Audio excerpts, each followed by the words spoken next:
Good morning, good afternoon, good evening, wherever you are. I'm back, guys. Hopefully, you guys are doing well and swell. I wanted to go over everything that's been happening. I've been a little bit MIA. Sorry about it, but I've been my sleeping has just been all erratic, so creating a life has not been easy lately.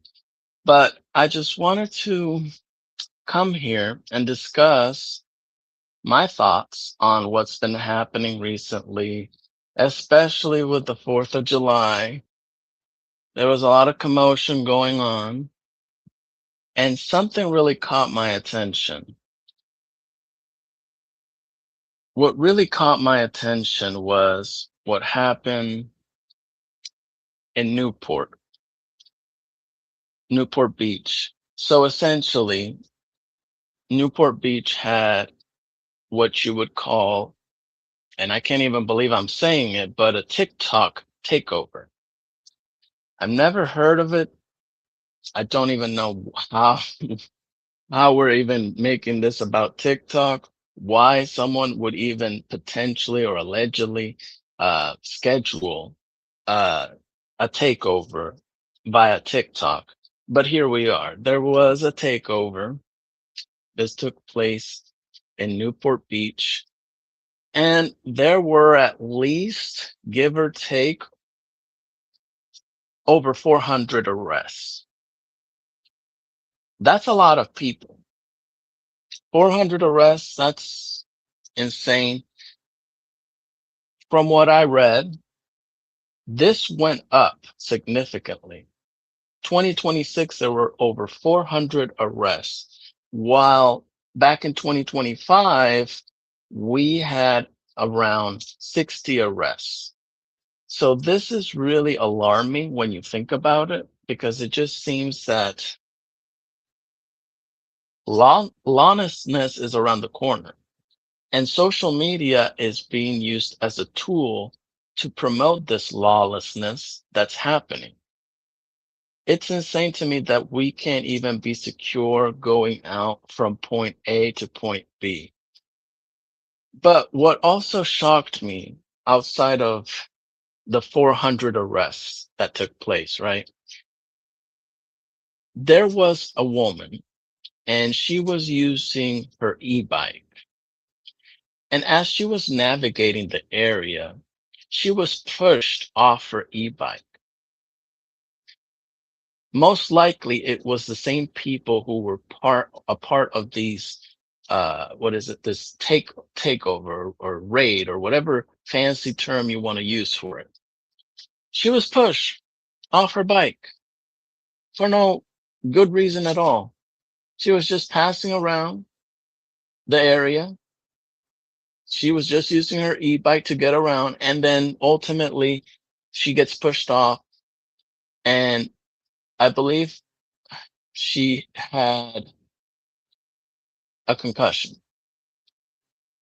Luckily, there were good Samaritans over there who I believe assisted her and they protected her because they were probably afraid of these people potentially hurting her. So at least that's a positive spin to this story.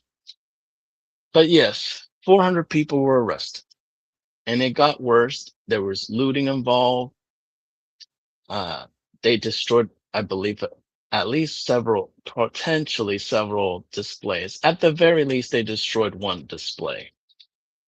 And above all else, they were using fireworks. And here's the deal, like lighting fireworks and everything. Here's the problem, though.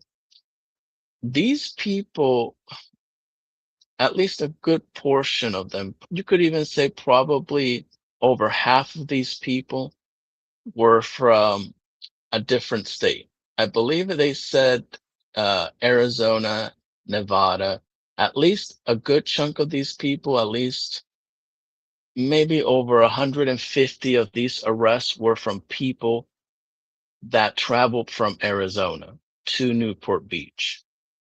So it is alarming how that number skyrocketed. But above all else, you're telling me that you're crossing state lines and you're going to visit another state just to get arrested?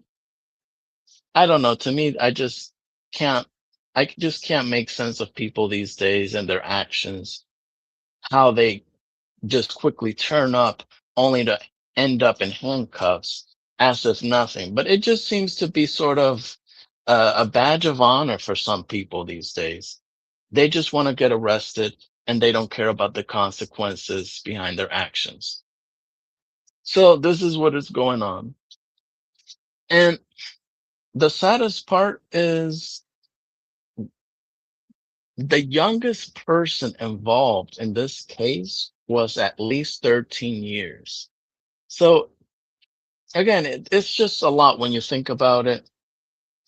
Looting, pushing someone off an e-bike, and then using fireworks, resisting arrest, drinking, getting sloppy drunk.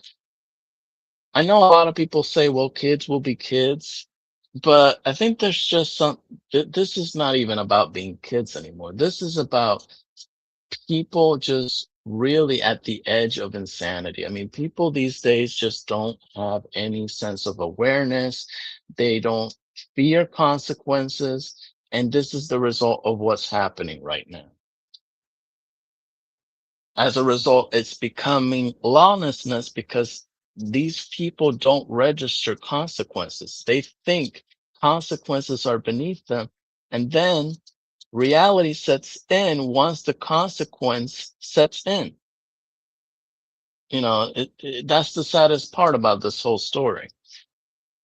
But we're gonna go back into this a little bit, but then I also want to share what happened over at North Charleston, South Carolina. So essentially, there was a block party. This was back in July 4th, obviously. But this event took place, and there were at least 7 arrests made. And at least half of that, at least three or four of those individuals were minors. Go figure. But on top of it, right? On top of it, we have a situation where we have 2 female officers who were ambushed. But I saw a video of one female officer being ambushed. She was just tossed to the ground. She was being assaulted by these people. And I'm just thinking to myself, are these people are they just devoid of gray matter? I mean, I know that we all can be uh, foolish, we can be stupid, and mistakes are always bound to happen. But the last thing that would cross my mind is going after a police officer. And the fact is, these people are acting as if this is completely rational. And what they don't realize is this is what ultimately makes their lives even harder in the long run because they don't think these consequences should apply to them. But ultimately, consequences will take place eventually, sooner or later. You can't always outrun them. But the problem is for most of these kids or young adults who are engaging, through these teen takeovers, they're going to face a penalty. And the saddest part is these 7 individuals who were arrested,